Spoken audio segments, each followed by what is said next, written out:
The British result leaves Burgundy with 2 fighters now and everything they could move in, landing their new units in Picardy.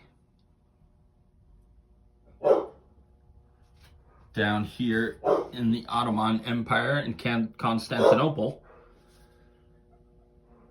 they've still got nearly 15 infantry left for Britain.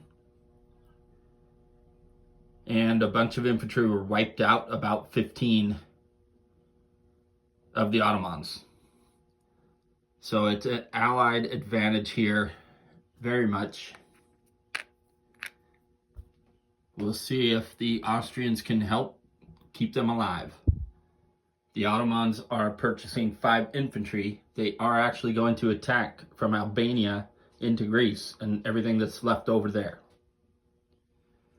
And we'll see the result of that after this.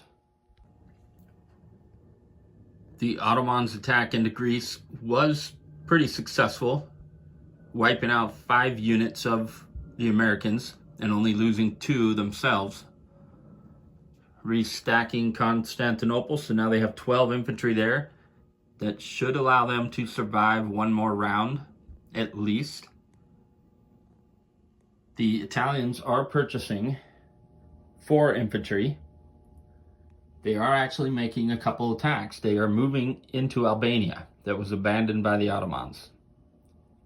And they are attacking back into Tuscany to wipe out the 2 Austrian units that are there. And that is it for Italy.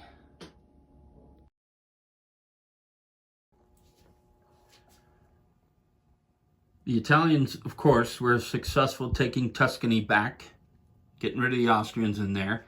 They obviously took Albania, and then they put their new units in. The Americans moved their 2 units from Greece, abandoning that, up into Albania. They really wanted to send reinforcements this way, but felt it was better if they reinforced Tuscany, brought some units up to Marseille, and then pulled back from Switzerland. So now the American units in 3 different territories can potentially converge into Piedmont, plus whatever they possibly transport over through an amphibious assault. So keeping this combined potential attack alive is the strongest they've been the whole game. They, of course, pulled their battleship back, so it's still damaged, needs to be repaired next round. And then waiting for these troops on France's next turn to move into a position, rebuilt the East Coast. And that is it for round 11. We are moving into round 12.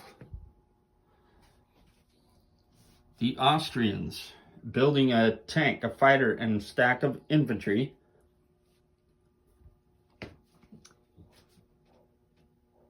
Honestly, I'm not sure what they're doing yet. We will take all these arrows off the board from last round and figure out what the Austrians are doing in a moment. So the Austrians have decided 1 attack is all they can afford. They are moving 5 infantry into Marseille, just the infantry. Everything else will be moving back. They could attack Tuscany, but that gives them about 10 infantry, of which they could lose all of them.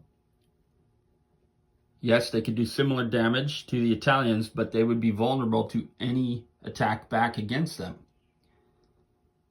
I don't want to put them in that position.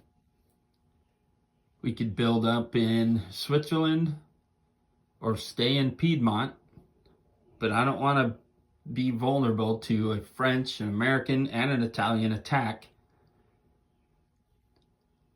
So we're going to pull back and then obviously move in down here to help the Ottomans. It does look at this moment like the Allies are in control of this game, even though Moscow fell. I'm kind of feeling like I should have waited another round or 2 if need be. Well, Moscow didn't fall. It was the revolution. But that is 6 7, 8, 9, 10 IPCs that the Central Powers missed out on. And it seems like it's not allowing them an advantage up here, all while trying to not let the Ottomans die. So we'll see. I do have a plan for the Germans, and it might make a difference. But we're going to see if we can get 2 IPCs, be a nuisance behind in French territory, and then pull back and rebuild in Venice.